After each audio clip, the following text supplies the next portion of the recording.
Ya hemos estudiado bastantes temas en la carta a los Corintios.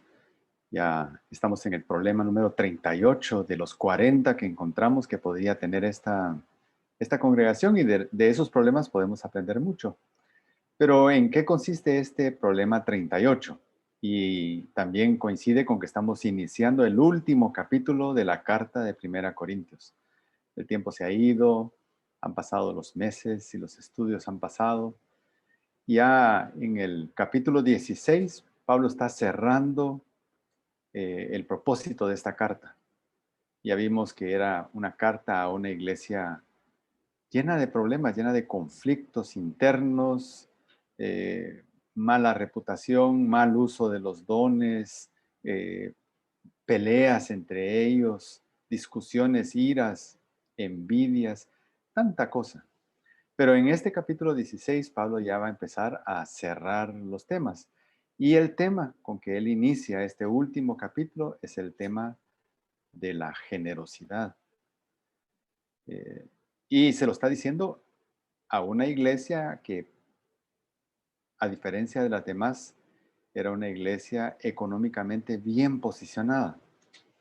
Eran comerciantes ubicados en un lugar estratégico, así que tenían muchos recursos materiales. Aparte, Dios los había enriquecido con dones espirituales. Así que era una iglesia bastante rica en todo sentido, pudiente, capaz, no solo de cubrir sus propias necesidades, sino de apoyar a otros. Pero ¿por qué Pablo necesita enseñar el tema de la generosidad? Pues es muy probable que esta iglesia próspera económicamente no fuera muy dada a ayudar al necesitado. Y quizás como muchos comerciantes piensan, bueno, si yo tengo es porque me ha costado y si él quiere tener, él está pasando problemas porque no se esfuerza, porque no trabaja. Eh, Probablemente esa era la mentalidad. Y es correcta esa mentalidad si uno ve que las personas realmente no están poniendo de su parte, no están haciendo nada por salir de donde están. Pero hay casos, como el que vamos a ver hoy en estos primeros versículos del capítulo 16, donde hay personas en condición de vulnerabilidad. Es una condición en la que no hay un largo plazo. Si no, de alguna manera no se suple la necesidad en el muy corto plazo, no existe un largo plazo, porque puede haber hambre, puede haber enfermedad que impide que la persona esté preparada para producir. Entonces, en este tema de la necesidad de enseñar generosidad a una iglesia próspera, entre los versículos que vamos a leer hoy, hay un pedacito que dice, según hayan prosperado. Y eso vamos a desarrollar ese tema también. Según hayan prosperado, no hay cuotas, no hay límites, no hay una receta acerca de cuánto dar. Y así que Pablo invita a ofrendar a los hermanos de Corinto para los necesitados. Y ese es también un mensaje para nosotros, para ser sensible a las necesidades de otros y dar en la medida en que podamos. Eso significa según haya prosperado.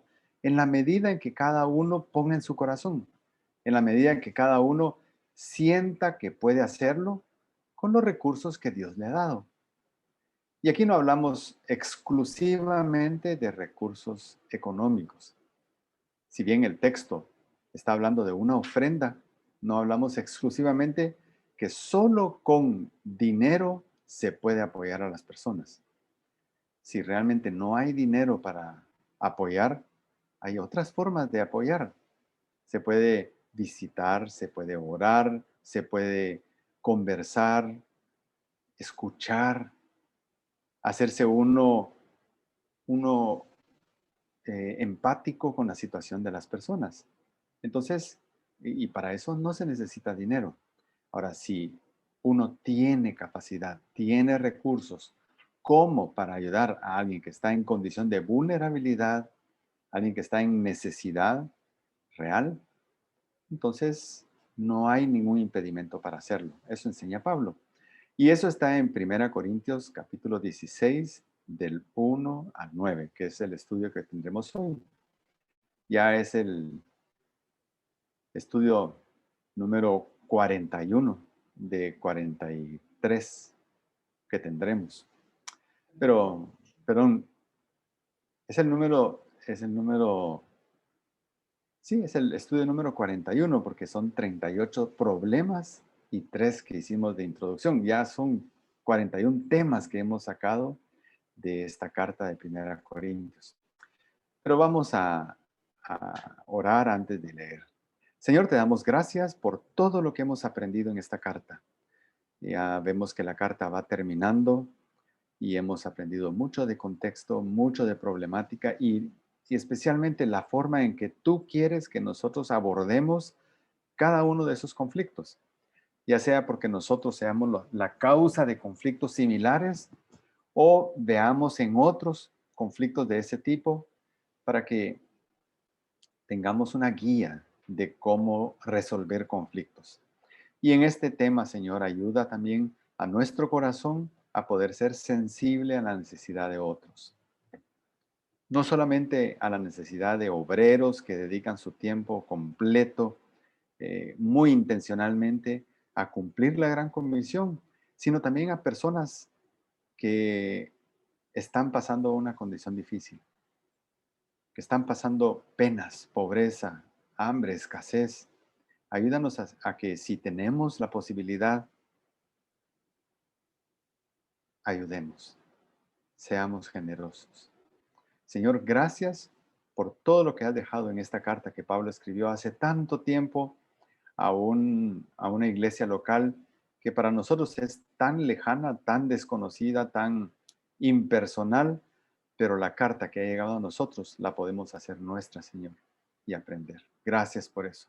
Gracias porque inspiraste a Pablo con todo el conocimiento y la capacidad que él tenía para hacerlo y ha llegado hasta nuestras manos y la podemos leer y la podemos estudiar como lo hemos hecho ya por 41 estudios. Te damos gracias, Señor, y te bendecimos y oramos en el nombre de Cristo. Amén. Así que empieza en 1 Corintios 16 de esta manera. Ahora bien, en cuanto a la ofrenda para los santos, haced vosotros también como instruí a las iglesias de Galacia, que el primer día de la semana cada uno de vosotros aparte y guarde según haya prosperado, para que cuando yo vaya no se recojan entonces ofrendas.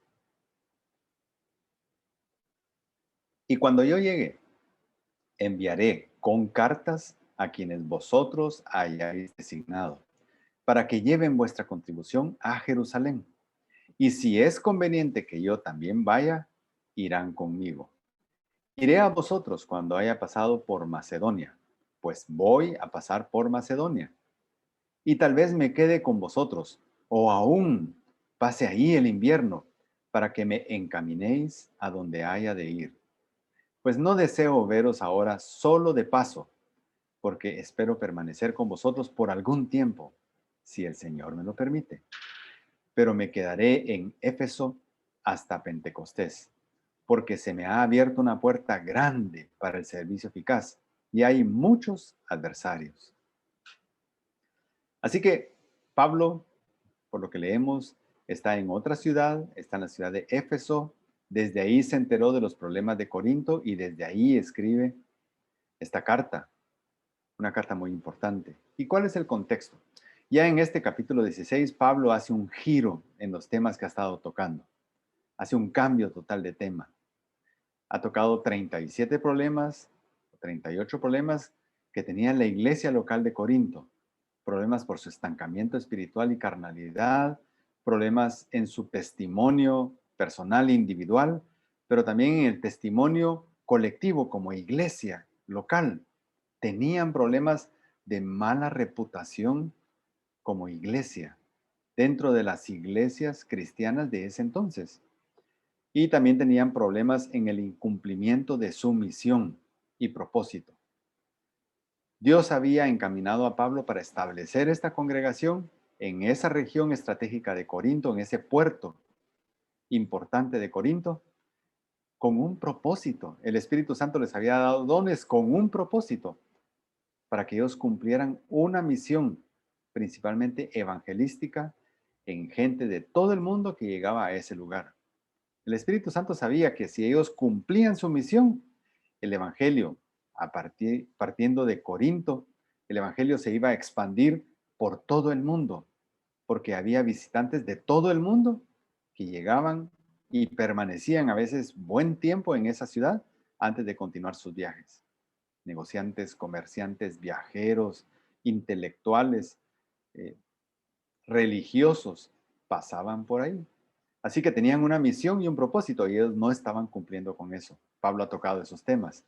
De último, en todo el capítulo 15, Pablo toca el tema de un error, una herejía grave doctrinal que ellos estaban aceptando, tolerando y algunos creyendo.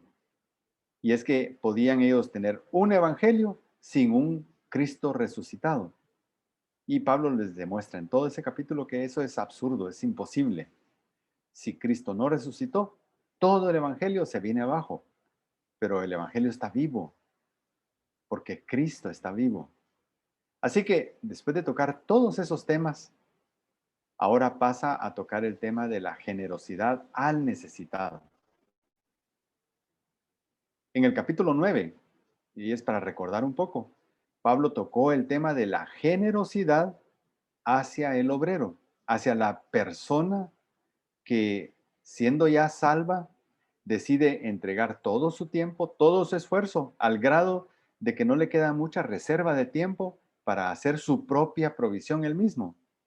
Entonces decide dedicarse muy intencionalmente, como hizo Pedro, como hizo Pablo, como hizo Apolos, de dedicarse a tiempo completo a hacer la tarea evangelística. Y eso no significa que nosotros no seamos salvos creyentes a tiempo completo. Todos somos salvos a tiempo completo si ya hemos reconocido a Cristo como nuestro Señor y Salvador.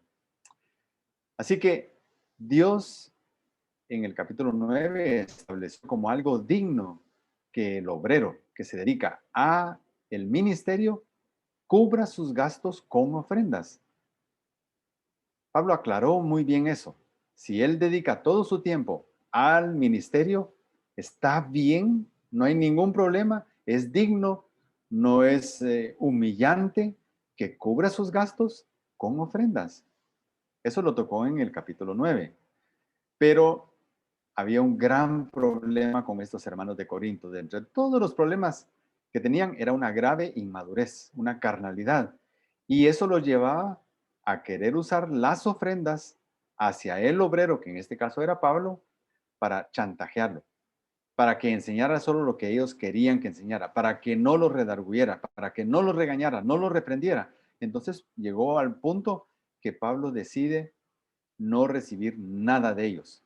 Y eso no es una regla general, es lo que Pablo usó como regla con ellos, porque realmente era el recibir algo de ellos se convertiría en una piedra de tropiezo a la labor de evangelismo que estaba haciendo Pablo en esa región de Corinto. Entonces Pablo decide, aunque tengo derecho, igual que todos los demás apóstoles y misioneros, tengo derecho, de ustedes no quiero recibir nada, les dijo Pablo a ellos. ¿Y qué sucedía? Pablo no se quedaba desamparado. Pablo podía hacer un poco, tenía un poco de tiempo para dedicarlo a producir y producía algo, pero no cubría la totalidad de sus gastos. Pero hermanos de otros lados, de Tesalónica, de Filipos, mandaban ofrendas y eso servía para que sin que le pidiera él nada a la gente de Corinto, porque eran inmaduros y porque no podían manejar el dar en una forma correcta, él se sostenía en parte con lo que producía y en parte por ofrendas de otros lados. que venían y él decía, estas ofrendas son como ofrendas de olor grato, valiosas, útiles, me han sacado de la situación en la que estaba de escasez y he llegado a tener abundancia. Así que todo esto lo ha tocado Pablo eh, y él sabía que Corinto era una iglesia próspera, económicamente muy próspera, en dones muy bendecida, pero era una iglesia bastante insensible a la necesidad ajena. Por eso tocó los dos temas. Por eso tocó el tema de la generosidad al obrero y por eso ahora está tocando el tema en este cierre de la carta de la generosidad al necesitado. Así que así es el contexto en que empieza el capítulo 16 y como digo, ya estamos cerrando este libro, esta carta. Y el primer versículo dice, ahora bien, ese ahora bien es ok, cambiemos de tema. En cuanto a la ofrenda para los santos, haced vosotros también como instruí a las iglesias de Galacia. Las iglesias de Galacia, Galacia era una región que está en el centro de lo que hoy es Turquía. En esa región Pablo dedicó mucho tiempo. Sus primeros viajes misioneros fueron por ahí. eh, y él ya había instruido cómo apoyar a otros que estaban en necesidad. Y aquí toca en cuanto a la ofrenda. La otra forma de decir sería la colecta o la recaudación para los santos. Pablo nunca usa en sus cartas el concepto de diezmo. Esto es bien interesante y bien importante. Algunos hacen conflicto con esto, pero realmente no hay conflicto. El diezmo, el propósito del diezmo es cubrir necesidad de alguien. Solo que en el Antiguo Testamento el diezmo era una cuota fija, era una cuota ya bien definida. Y por otro lado, había una tribu que se dedicaba a las funciones ya sea sacerdotales o de enseñanza o de ministerio. Todos los judíos tenían la obligación en su casa de enseñar, pero había una tribu en particular que tenía la tarea eclesiástica, podríamos decir, la tarea sacerdotal. Y entonces todo el resto de tribus de Israel tenían una cuota dada por ley, en la ley de Moisés, para que esa tribu no estuviera pensando en ser una tribu productiva económicamente, sino podían enfocarse en su misión, en su tarea. Eso no difiere mucho en la esencia, en el espíritu de lo que estaba en la ley, no difiere mucho de la necesidad actual. Hay personas que dedican su tiempo, su vida, sus talentos, sus recursos, todo para cumplir la obra del Señor. Y entonces ya no les queda mucha oportunidad de producir por sí mismos. Así que Pablo, eh, por lo que vemos en todo lo que él escribió, él da por sobreseído, ya por eh, caduco la cuota que estaba establecida en el Antiguo Testamento, pero no el principio de cubrir la necesidad tanto del obrero como del necesitado. Eso no prescribe. Aunque la cuota del Antiguo Testamento haya prescrito, el hecho de no prescribe. Pablo no enfatiza el tema del diezmo. Es un tema que no es un tema central del Nuevo Testamento como tal, como existía en el Antiguo Testamento. En los únicos lugares donde aparece diezmo, y este es como un poco de cultura general, el único lugar donde aparece diezmo como tema en algún momento es en los evangelios y en la carta a los hebreos. Pero aquí es muy interesante. Mientras Jesús estuvo predicando, que es el periodo de tiempo de los evangelios, mientras él estuvo predicando y aún no había sido crucificado, estaba en vigencia todavía el antiguo pacto, la ley, estaba en plena vigencia. Habían levitas, había templo, había sacerdotes, había sacrificios, había toda la legislación de la ley de Moisés hacia ellos, hacia los levitas, vigente. Entonces, toda la normativa para cubrir las necesidades materiales de los levitas también estaba vigente en los evangelios. Hasta podríamos decir que en cuanto a la vigencia de la ley, los evangelios podríamos considerarlas que están todavía del lado del Antiguo Testamento. Pero están en el Nuevo Testamento porque en ese mismo periodo de los evangelios ya Cristo estaba predicando lo que vendría a sustituir al antiguo pacto, el Nuevo Testamento, el pacto de la gracia, ya no el pacto de la ley, sino el pacto de la gracia. Así que, si bien los 4 evangelios tienen el contexto del Antiguo Testamento, son la frontera entre el Antiguo y el Nuevo Testamento. En el Nuevo Testamento, la misión se debe cumplir a base de ofrendas voluntarias. Ofrendas voluntarias. Ya no hay cuotas como en el Antiguo Testamento, pero sí hay necesidad. Sí se sigue comiendo, sí se sigue con gastos, con facturas, con insumos, con necesidad. Sí, porque seguimos siendo todos seres humanos. Entonces, ya no hay un diezmo como tal, pero sigue la necesidad. ¿Cómo se cubre esa necesidad? A base de ofrendas.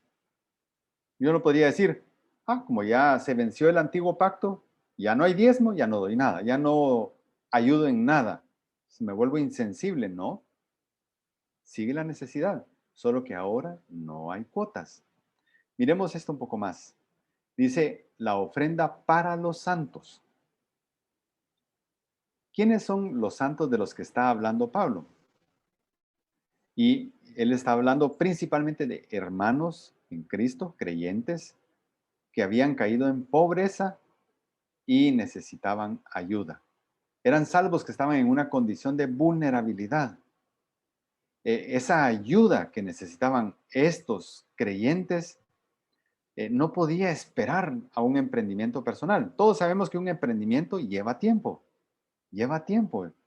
requiere dedicación, esfuerzo, tiempo, y mientras el emprendimiento personal logra levantar, hay un periodo muy difícil, porque uno no puede dejar de comer, la persona que está emprendiendo no puede dejar de comer, no puede dejar de tener su vida. Sin embargo, todavía el emprendimiento no le da recursos. Entonces no podían los hermanos de todas las iglesias decir, que estos hermanos necesitados se pongan a emprender algo y que eso que emprendan cubra su necesidad. Estaban vulnerables, muy vulnerables. Así que Pablo le está pidiendo a hermanos, a creyentes gentiles que ayuden a creyentes judíos necesitados. ¿Por qué judíos? Porque eran de Jerusalén.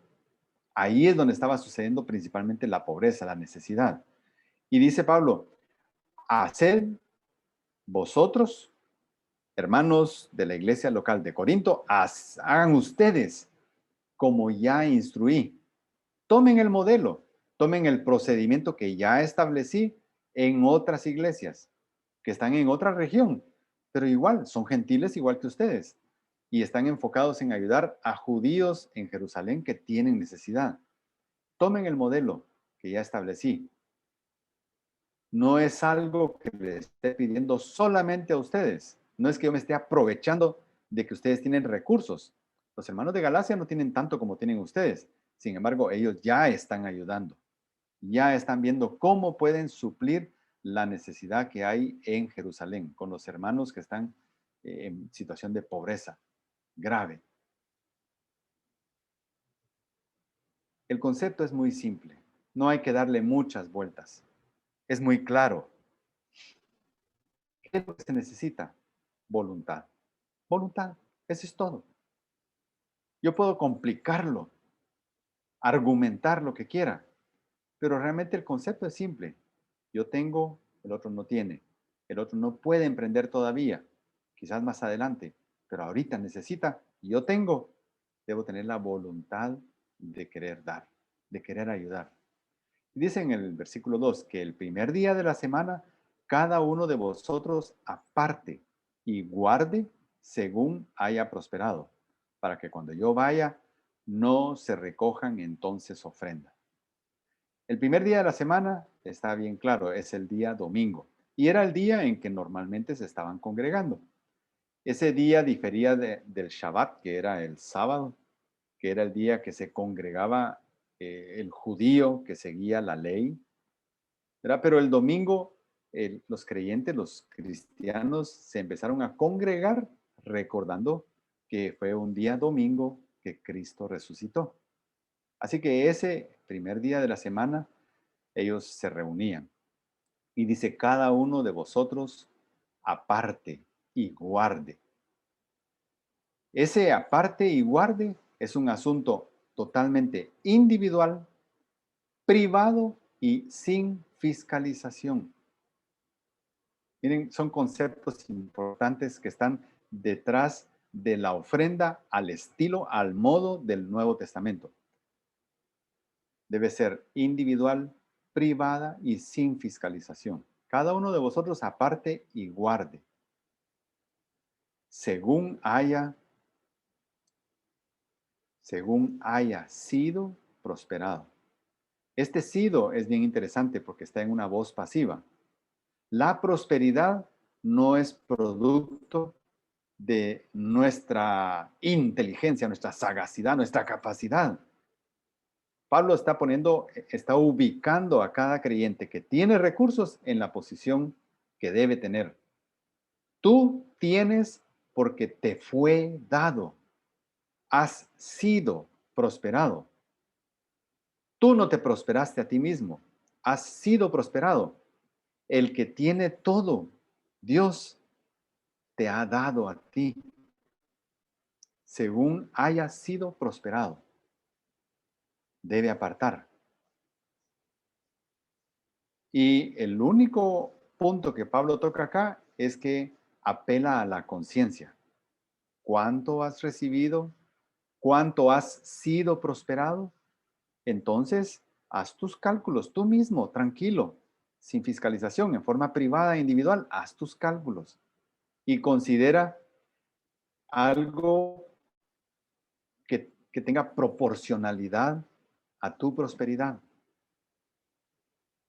Y cuando está hablando de semanalmente, es porque también puede ocurrir que hay semanas en que no tuvimos mayor ganancia, mayor recurso, mayor prosperidad. Entonces, en esa semana, Pablo está diciendo, entonces bájale, bájale. Pero si eres muy prosperado por el Señor, entonces súbele. ¿Quién decide? Tú decides. Tú decides, no hay fiscalización. Tú en lo privado y trabajando con tu conciencia y con tu voluntad, tú decides. Es posterior a que uno haya sido prosperado. No es anticipado. No es, no es como algunos mal han manejado. Yo doy como una inversión. Yo doy para que después de dar esa inversión, como capitalizar un negocio, yo doy para que el negocio prospere y me dé más ganancia. De esa manera no se maneja la ofrenda. Yo le doy a Dios para que Dios me dé más. No es así. No es así. Damos de gratitud en la medida en que cada quien haya sido prosperada. Y la prosperidad de cada quien es diferente. No todos han sido prosperados de la misma manera. Aunque todos tengan al mismo Dios y son ya salvos, todos tienen al mismo Dios que los ama y que es dueño de todo, no da Dios igual a todos. Hay salvos que tienen muy poco económicamente hablando. Hay salvos que tienen mucho económicamente hablando. Ambos están bien con el Señor. O sea, no depende de estar bien o mal que tenga más o menos. Depende de la voluntad del Señor de darme o no darme. Y eso el Señor sabe por qué. Den lo que den por amor y sin juzgar al necesitado. También vamos a ver que el necesitado a veces juzga a la persona que le podría ayudar.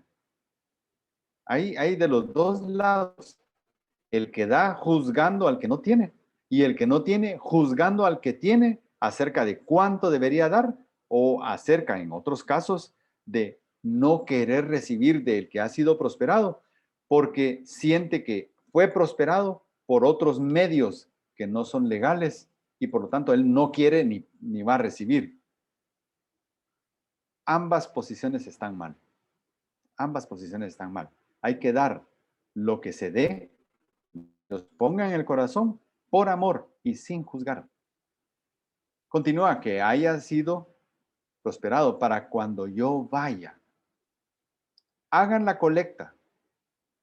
Junten lo que van a enviar a Jerusalén a los hermanos necesitados. Júntenlo antes. No quiero que se recojan ofrendas entonces, dice. Para cuando yo vaya, no se recojan entonces ofrendas.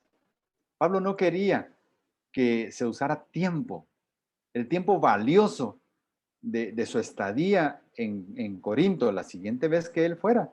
Él no quería gastar tiempo en eso, en estar juntando dinero para enviar, si bien hay una gran necesidad.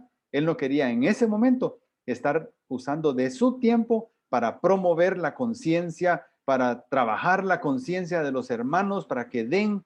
No, con tiempo háganlo. Analicen su prosperidad, analicen su situación, miren la necesidad de los otros, ustedes decidan, pero háganlo antes. Antes. Yo tengo cosas más importantes que estar recogiendo dinero cuando yo vaya con ustedes. Y no quiero que ese tema de estar juntando dinero, ni siquiera para el necesitado, se vuelva un tema central en el culto. Ese es un tema privado, pero no debe ser un tema central en el culto. No quiero ni siquiera que tenga un perfil alto cuando yo llegue. Pero sí espero que se haga. Porque yo de primera mano conozco la necesidad. Pablo conocía a los hermanos de Jerusalén y conocía la realidad de esa necesidad. Así que Pablo les respalda que se recoja ofrenda para esos hermanos, pero no quiere que se vuelva ni tema central, ni ocupe tiempo del que él va a necesitar. Dice en Romanos 12:13, contribuyendo para las necesidades de los santos. Esa es una carta escrita a otros hermanos, hermanos que están en Roma. Dice, y cuando yo llegue, en el versículo 3, enviaré con cartas a quienes vosotros hayáis designado, para que lleven vuestra contribución a Jerusalén.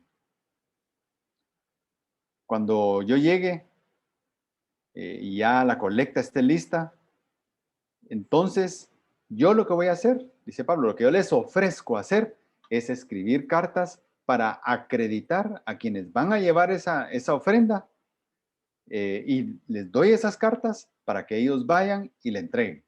Yo no quiero tocar un centavo de esa ofrenda. ¿Y saben por qué? Y Pablo ya a estas alturas, capítulo 16, ya tocó el capítulo 9. No quiero hacer ruido.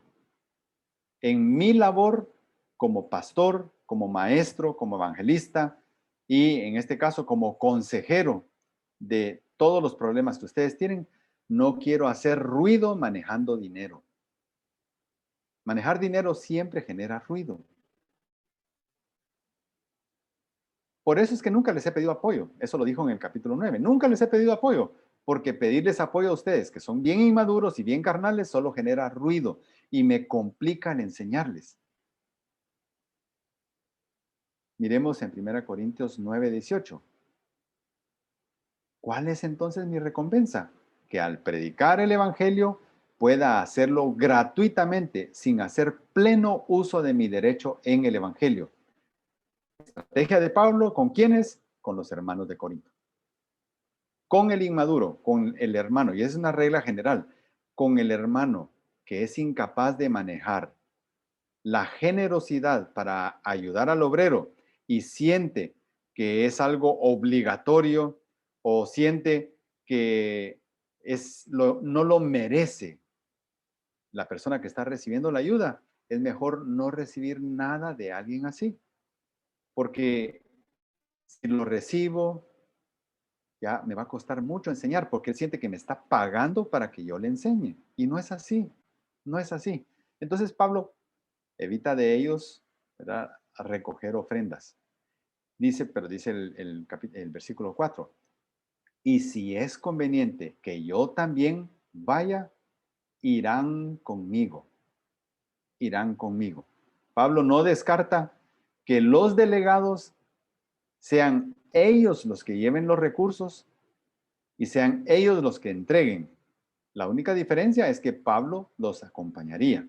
Ahora, uno piensa, ¿qué necesidad hay que Pablo los acompañe? ¿Quién no va a recibir ofrenda si se la mandan? ¿Quién? En su sano juicio, ¿quién no va a recibir ofrenda?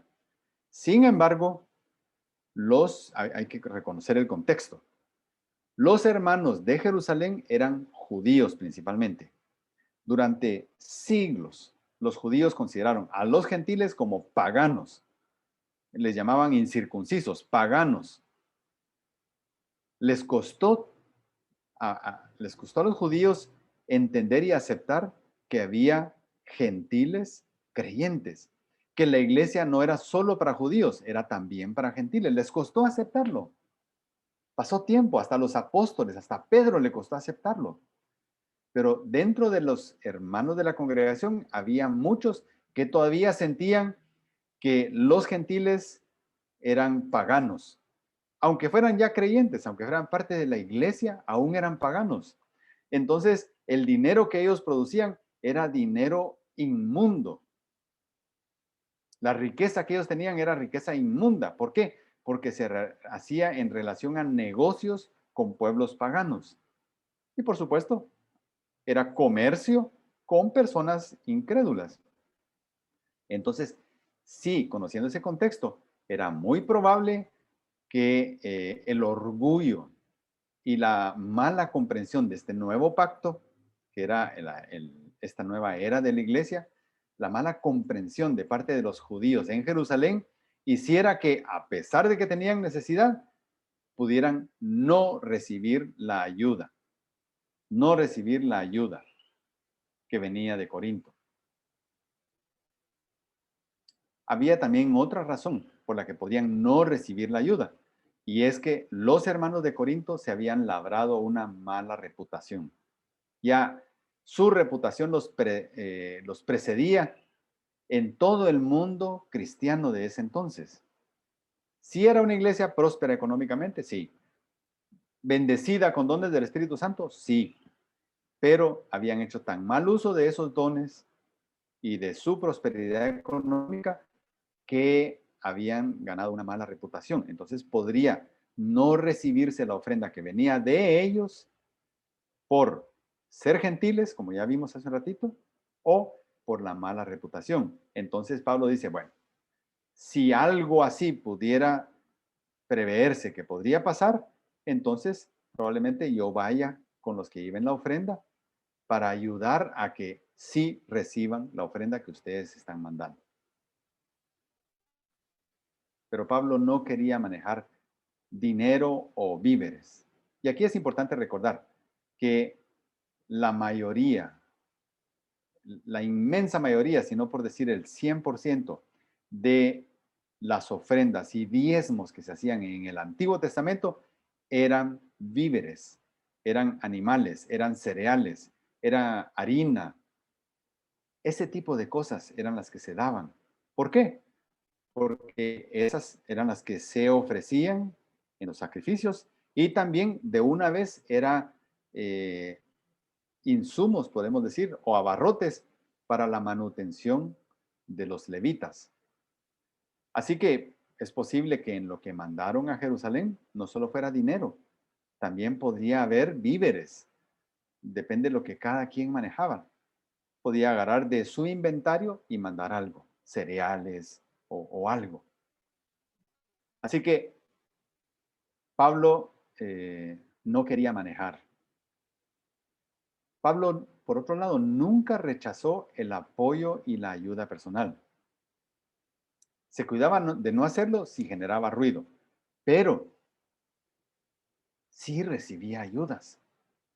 Pablo no rechazaba la ayuda que venía sinceramente de un corazón genuino. Y por otro lado, al no manejar dinero de congregaciones inmaduras, Pablo estaba cuidando su reputación. Él lo menos que quería era ser visto como un comerciante del evangelio, que trabaja la conciencia y da cargo de conciencia en la gente para que la gente dé y luego les da el evangelio. No, no era así. Pablo no quería comerciar con el evangelio. Si me quieren ayudar porque lo quieren, porque les nace en su corazón hacerlo, recibo esa ayuda, como la recibió de Tesalónica, de Filipos. Pero si esa ayuda va a generar ruido, no quiero. Dice en 2 Corintios, que es una carta que escribió después, en capítulo 11:9, dice, y cuando estaba con vosotros, en esos periodos que estuvo en Corinto, y tuve necesidad, porque sí la tenía, a nadie, ahí habría que agregar, a nadie de ustedes, hermanos de Corinto, fui carga.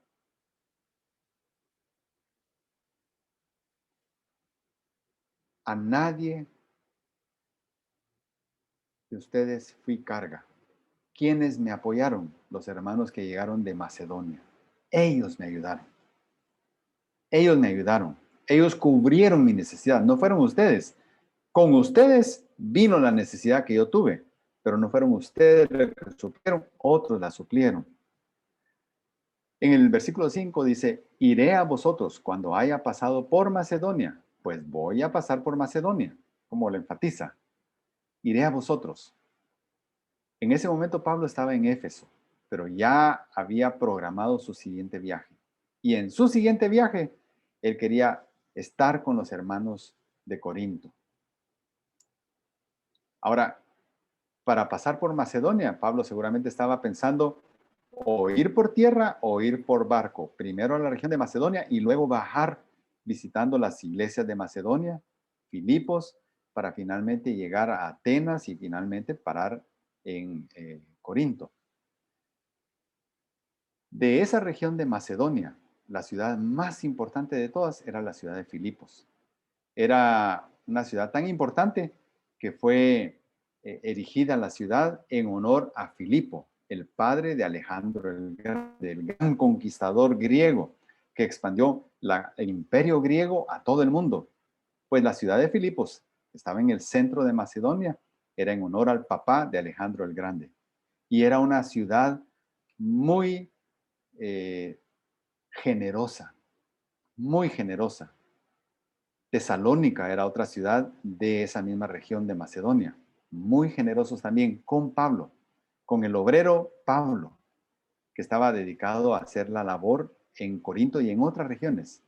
Y dice, y tal vez me quede con vosotros o aún pase ahí el invierno, para que me encaminéis a donde haya de ir.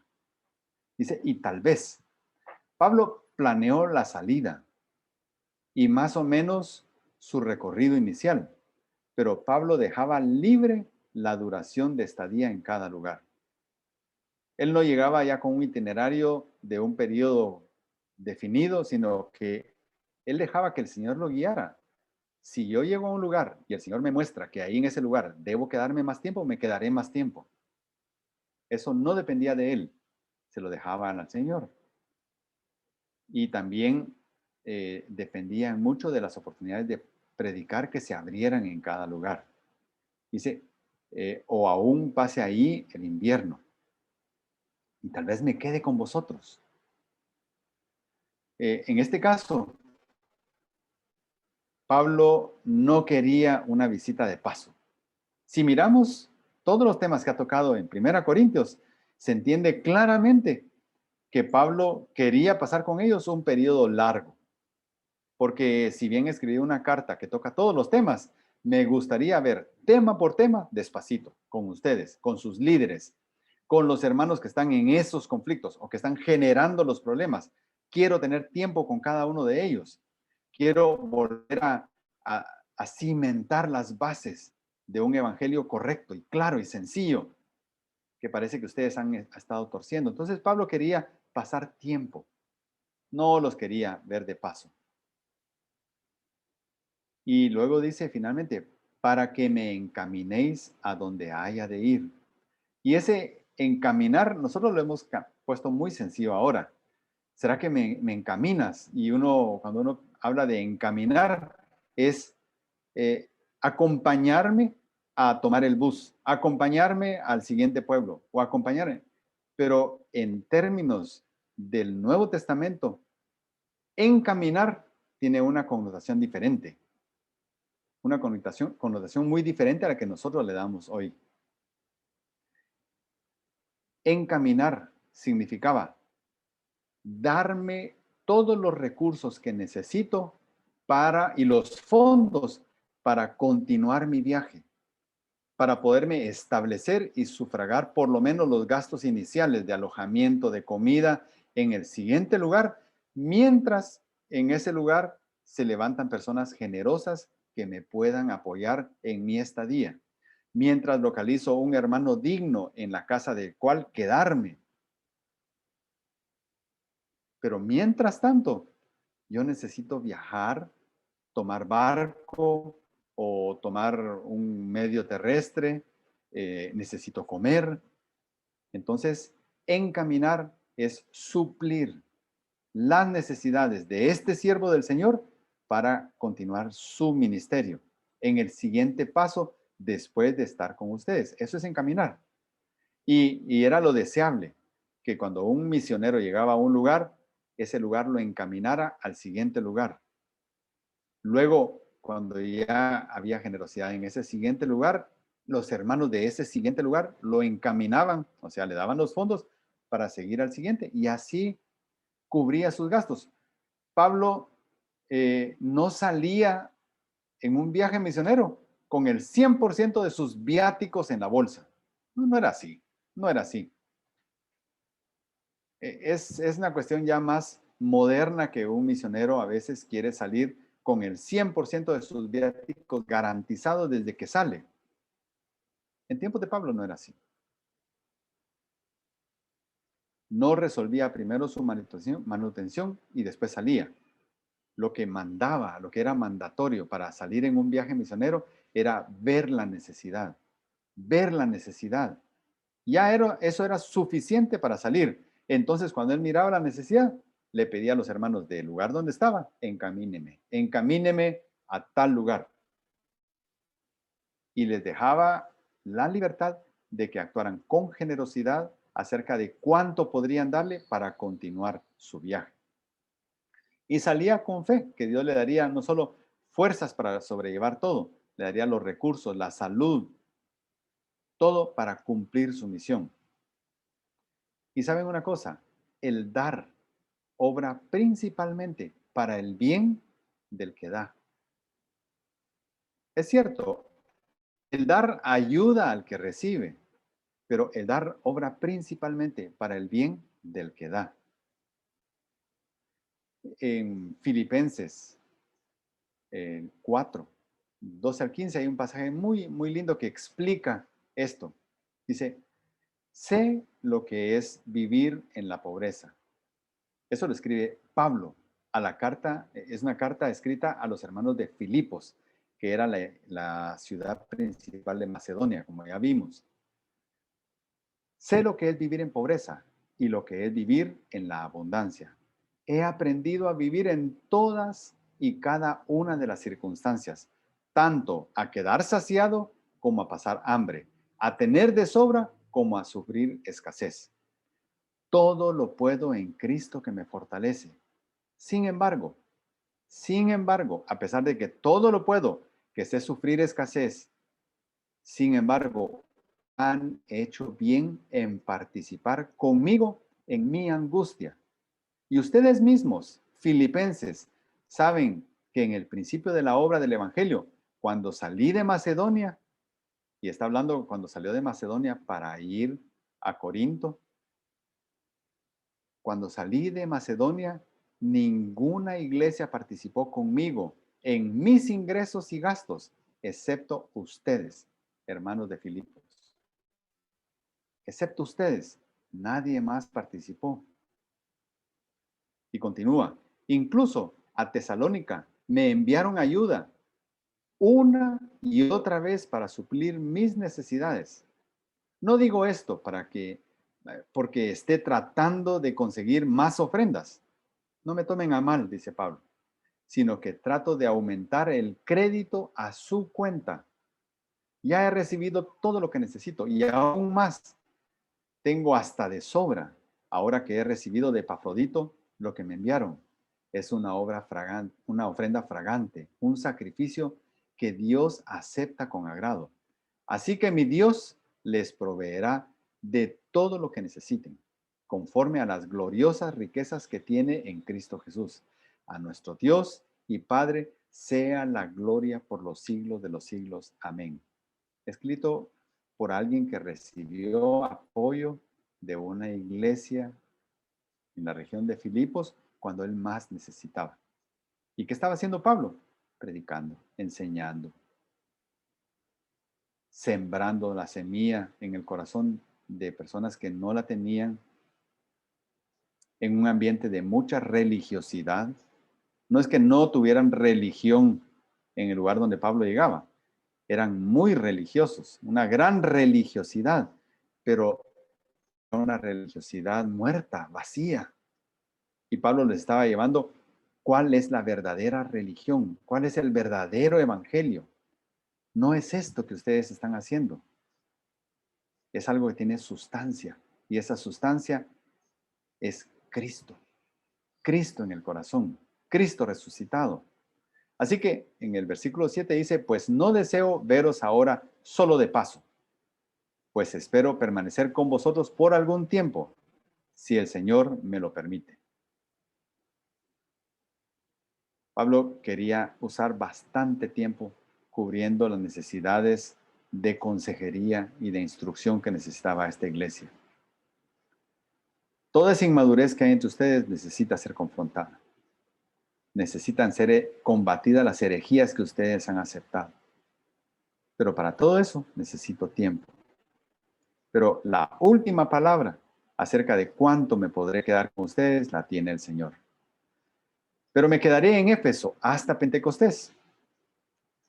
La estadía en Éfeso, hay varias estadías en Éfeso. La primera estadía duró 3 meses, pero la segunda estadía duró 3 años. Y Pablo es en ese periodo de 3 años que escribe esta carta. Pablo usó Éfeso como sede para evangelizar el Asia, especialmente la parte occidental del Asia. Ellos le llamaban Asia a lo que hoy para nosotros sería Turquía. Así que la parte occidental de Turquía era una parte no trabajada, no muy trabajada. Y él se quería quedar ahí hasta Pentecostés. Es interesante que Pablo estaba en un mundo greco-romano, pero usaba fechas judías. Como buen judío, él normaba su año por fechas y sabía que dentro de las iglesias siempre iba a haber judíos y también los no judíos, los gentiles, ya se habían acostumbrado a las fechas del calendario judío, porque Pablo así se manejaba. Entonces, cuando él dice, me voy a quedar en Éfeso hasta Pentecostés, ellos ya sabían, sí, hasta finales de mayo, que era cuando terminaban los 50 días después de la Pascua, era la fiesta de Pentecostés. Ok, Pablo se va a quedar hasta finales de mayo. Eso significa que después de esa fecha, finales de mayo, 5 meses y medio después empezaría el invierno. A partir de ese momento es que Pablo pensaba quedarse todo el invierno con ellos, que el invierno duraba más o menos 3 meses. Entonces Pablo estaba poniéndose como una meta. Me voy a quedar hasta finales de mayo y voy a empezar a estar con ustedes cuando empiece el invierno y me quede el invierno con ustedes. Es posible que un poco antes llegue, pero me quede todo el invierno con ustedes. Entonces Pablo estaba dando un espacio de unos 5 meses para estar en la región de Macedonia. 5 meses para cumplir su ministerio en la región de Macedonia. Y luego con ustedes, hermanos de Corinto. ¿Cómo podemos hacer eso? Conociendo un poco el calendario hebreo, las fechas, y eso le da como un poco más de carne a entender de qué tiempos de estadía estaba pensando Pablo. Porque se me ha abierto una puerta grande para el servicio eficaz. ¿En dónde? En Éfeso. Y hay muchos adversarios. Esa región de, de Asia, la región occidental de Asia, es donde se encuentran las 7 iglesias mencionadas en el Apocalipsis. Pablo empezó a trabajar y seguramente Juan, que escribió el Apocalipsis, trabajó un poco más en esa región. De hecho, Juan radicó mucho tiempo en Éfeso. Ahí hizo mucho de su ministerio, en la región occidental de Turquía, del Asia. Y Pablo había convertido en ese entonces, cuando escribió su carta, en un centro de operaciones en la región de Éfeso.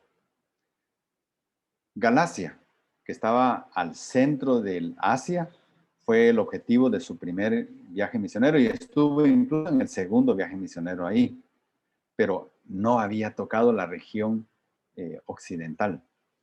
Así que Pablo quería aprovechar esa oportunidad. Y luego de, digamos, de trabajar esa región y poder decir, ya toda el Asia, ya la trabajé, quiero dedicar 5 meses en la región de Macedonia. Ahí sí ya he estado con los hermanos de Filipos, ya he estado con los hermanos de Tesalónica, pero quiero estar con ellos, todavía ahondando en un discipulado. Y si hay dificultades aquí en Éfeso o en otros lugares, no importa, no estoy solo, Dios está conmigo. Así que de estos primeros 9 versículos del capítulo 16 podemos aprender muchas cosas. En el Antiguo Testamento, el sostener a los levitas y a los sacerdotes, que eran la casta eclesiástica del Antiguo Testamento, era algo obligatorio, no era opcional, era obligatorio. Y ni siquiera era opcional el monto, ya estaba definido, ya estaba claramente definido y estaba incluido en la ley de Moisés. Pero con el fin del antiguo pacto también cesó esa obligación legal. No cesó el principio. El principio no prescribe, como ya vimos, pero la obligación legal sí cesó al cesar el antiguo pacto. En el nuevo pacto, todos los salvos estamos llamados a ser esa casta sacerdotal, porque ahora todos somos real sacerdocio. Todos somos real sacerdocio, por lo tanto todos tenemos una misión sacerdotal que cumplir. Y esa incluye alabar al Señor, interceder unos por otros, incluye enseñar la palabra de Dios, evangelizar, llevar a cabo la gran comisión. Todos, absolutamente todos. Ya no está delegado en una tribu en particular. Todos tenemos ese mandato. Y cada salvo también debe modelar a Cristo a tiempo completo. No solo modelar a Cristo cuando visita la iglesia un domingo, un miércoles, un jueves, un martes. No, modelar a Cristo siempre. Cuando está congregado con otros creyentes, pero también cuando está haciendo sus negocios, cuando está estudiando, cuando está trabajando. Modelar a Cristo a tiempo completo. Y parte del modelar a Cristo es tener un corazón generoso. ¿Generoso para qué? Ya vimos, generoso para cumplir la gran comisión, pero también generoso para apoyar a obreros que están dedicándose con esmero a cumplir la gran comisión. Generoso para apoyar a aquellos que están en condición de vulnerabilidad o de necesidad. El Nuevo Testamento da libertad en cuanto al dar. Ya no son cuotas, no son límites, como era en el Antiguo Testamento. Cuando alguien daba la cuota establecida en el Antiguo Testamento, se sentía bien porque ya había cubierto el mandato. El Nuevo Testamento da libertad. ¿Quieres dar más? Da más. ¿Quieres dar menos? Da menos. Tú decides. Tu conciencia es la que te va a guiar. Tu conciencia también te va a redarguir si pudiendo ayudar, no ayudas. Pero es tu decisión. Eres tú y el Señor. Sin intermediarios. Eres tú y el Señor quien debe ver ese punto. La gratitud debe ser el motor de la generosidad. La gratitud debe ser el motor de la generosidad. Y esa es la principal enseñanza que Pablo nos deja en estos primeros 9 versículos. Así que vamos a orar. Señor, gracias por este cierre de la carta de Primera Corintios, donde Pablo, entre otros temas, toca el tema de la generosidad. Señor, si cada uno de nosotros somos prosperados, hemos sido prosperados, porque la prosperidad viene de tu mano y vemos necesidad, ya sea de obreros o de personas necesitadas, personas que están en una condición de vulnerabilidad, donde no están en la capacidad de producir su propio sustento, por cualquier razón, sin juzgarlos, y podemos dar, demos, sabiendo que el principal beneficiario del dar somos nosotros mismos. Seamos generosos, demos. Y si por alguna razón no podemos dar dinero, demos tiempo, demos atención, demos compañerismo, demos intercesión. Muchas cosas se pueden dar. No necesariamente tiene que ser dinero, pero si podemos apoyar económicamente a quien tiene una necesidad económica, apoyemos. Tú lo enseñas, Señor.